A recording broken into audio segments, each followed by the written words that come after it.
आज मैं कर्मा को आपके आगे एक कहानी के जरिए सुनाने आई हूँ। आप पहले से अगर भरोसा करते हैं तो आपका भरोसा और ज्यादा मजबूत होने वाला है, इसमें कोई डाउट नहीं है। और अगर नहीं करते हैं तो मैं बहुत यकीन से कह सकती हूँ कि आज के बाद आप करने लगेंगे। बस आखिर तक बने रहिए और कर्मा और यूनिवर्स पे आपका विश्वास और ज्यादा बढ़ जाएगा। राधे राधे दोस्तों, स्वागत है आपका फिर से एक बार मेरे channel quiet reminders a truth seeker के साथ। तो आज हम बात करने वाले हैं कर्मा की, यूनिवर्स की, कि यूनिवर्स कभी भी अपना खाता इनबैलेंस नहीं रखता है। अगर वो आपसे 1 रुपया भी लेता है तो वो भी लौटाता है किसी ना किसी जरिए से। और ये आज आपको बताऊंगी एक छोटी सी कहानी के जरिए। और इतना मैं आपको विश्वास दिला सकती हूँ कि ये कहानी खत्म होते होते अगर आपने पूरी सुनी तो आप बहुत ज्यादा भौचक्के रह जाएंगे। ये इतनी अद्भुत कहानी है। और हाँ, ये भी जरूर बताना चाहूंगी कि ये कहानी खुद की मेरी नहीं है या खुद की मेरी ढूंढी हुई नहीं है। ये भी मेरे गुरु, जिन्हें मैं अपना गुरु मानती हूँ, उनके द्वारा बताई गई स्टोरी है। तो बात ऐसी है, एक शहर में एक किराने की दुकान थी। बहुत पुराना किराने की दुकान पे लोग अक्सर आया जाया करते थे, खाता खुला था लोगों का।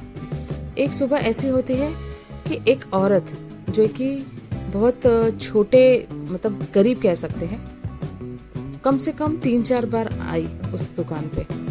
और वो दुकान पे मालिक तो नहीं था किराने वाला, लेकिन उसका नौकर था। और वो सुबह से देख रहा था कि ये औरत 2-3 बार आई, सेठ को पूछ के चली गई, कुछ बताती भी नहीं।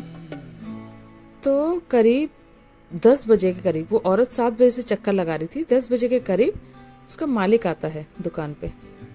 तो नौकर फटाफट बताता है, सेठ एक औरत है, वो सुबह से आ रही है, थोड़ी गरीब सी लग रही है, क्या पता, समझ नहीं आ रहा क्यों आ रही है। तो सेठ को भी कुछ समझ नहीं आता कि ये चल क्या रहा है। तो बोलते ठीक है, एक काम करते हैं, दोबारा आएगी तो हम देख लेते हैं कौन है वो औरत।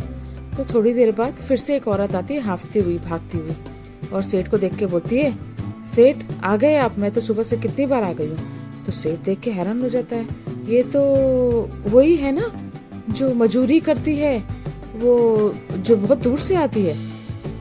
तो वो बोलता है, अरे तू आ रही थी सुबह से? तो वो बोलती है, हाँ सेठ, मैं ही आ रही थी। अरे बात ऐसी है, कल जो आपने मुझे पैसा वापस किया था ना, वो जो सामान लिया था मैंने, उसमें 10 रुपए आपने ज्यादा वापस कर दिए, तो मैं वही लौटाने आई थी।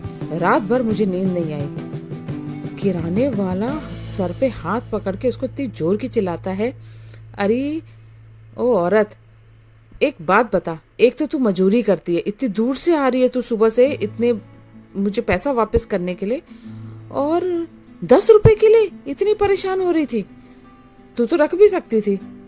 तो वो बोलती है, नहीं नहीं सेठ, मैंने आज तक किसी का 1 रुपया नहीं खाया है।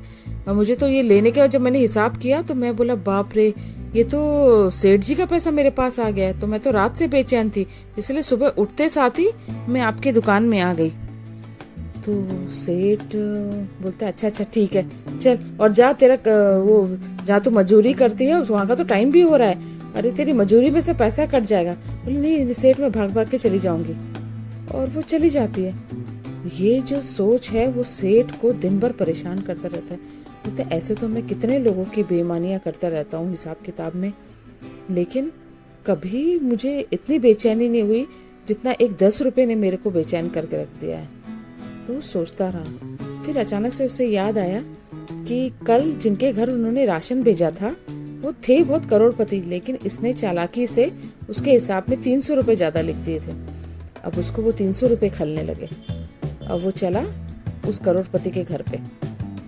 अब उसको पता था कि करोड़पति जो है वो आता है थोड़ा लेट से, तो वो थोड़ा सा अपना दुकान बंद करके उसके घर चला जाता है। घर चला जाता है तो उसके जो नौकर है उससे पता चलता है कि वो साहब तो आए नहीं अभी तक। तो वहीं पे वो इंतजार करता रहता है। तो इंतजार करता है, करीब इंतजार करते करते उसे करीब आधा घंटा हो जाता है। इतने में मालिक आता है गाड़ी लेके। गाड़ी रुकती है घर के आगे। तो जो मालिक है वो देखता है दुकानदार को, बोले भैया आप यहाँ क्यों रुके हैं, क्या बात हो गई, क्या हुआ, आपका हिसाब पूरा नहीं हुआ? बोले नहीं नहीं साहब, हिसाब तो आपका कभी आगे पीछे होता ही नहीं है, उसी दिन हो जाता है। ज़रा सी एक दिक्कत थी, उसके लिए मैं आया हूँ आपके पास। बोला बोलो क्या बात है। तो बोले साहब ये 300 रुपये लौटाने आप। बोले 300 रुपये काहे के।